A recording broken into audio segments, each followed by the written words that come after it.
America అధ్యక్షుడు Donald Trump భారత్లో పర్యటనకు సిద్ధమవుతున్నారు. వచ్చే ఏడాదిలో ఆయన పర్యటన ఉండే అవకాశం ఉంది. ఈ విషయంపై స్వయంగా హింట్ ఇచ్చిన ట్రంప్ ప్రధాని మోదీపై ప్రశంసల వర్షం కురిపించారు. భారత్ అమెరికా మధ్య వాణిజ్య చర్చలు కొనసాగుతున్న నేపథ్యంలో ట్రంప్ ప్రకటన ప్రాధాన్యం సంతరించుకుంది.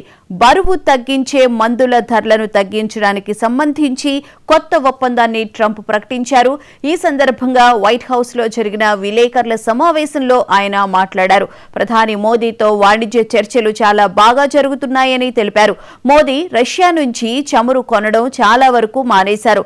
ఆయన నాకు గొప్ప స్నేహితుడు. మా మధ్య చర్చలు జరుగుతున్నాయి. నేను అక్కడికి రావాలని ఆయన కోరుకుంటున్నారు. మేము దాన్ని పరిశీలిస్తున్నాం. నేను వెళ్తాను. ప్రధాని మోదీ గొప్ప వ్యక్తి అని ట్రంప్ అన్నారు. ఈ క్రమంలోనే వచ్చే ఏడాది భారత్లో పర్యటించాలని మీరు ప్లాన్ చేస్తున్నారా అని ఓ విలేకరి ట్రంప్ను ప్రశ్నించారు. దీనికి ఆయన బదిలిస్తూ అలా కావచ్చు, అవును అని పేర్కొన్నారు. కాగా ట్రంప్ పర్యటనపై వైట్ హౌస్ ఎలాంటి ప్రకటన చేయలేదు. ఇదే అంశానికి సంబంధించిన పూర్తి వివరాలను మా ఢిల్లీ బ్యూరో చీఫ్ శిరీష్ నడి తెలుసుకుందాం. శిరీష్, చెప్పండి. ట్రంప్ భారత్ వచ్చి ఆలోచనలో ఉన్నట్లు తెలుస్తున్నారు. ముఖ్యంగా మళ్ళీ ఆయన నాకు ప్రధాని మంచి స్నేహితుడు అని చెప్తూ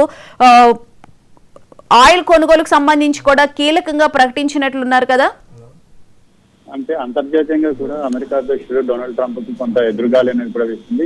ఇటీవల అక్కడ జరిగిన 3 రాష్ట్రాలకు సంబంధించిన ఎన్నికల్లో కూడా డెమోక్రాట్లు విజయం సాధించడం జరిగింది. ఇది ట్రంప్ పై తీవ్ర స్థాయిలో ఒత్తిడి పెంచింది.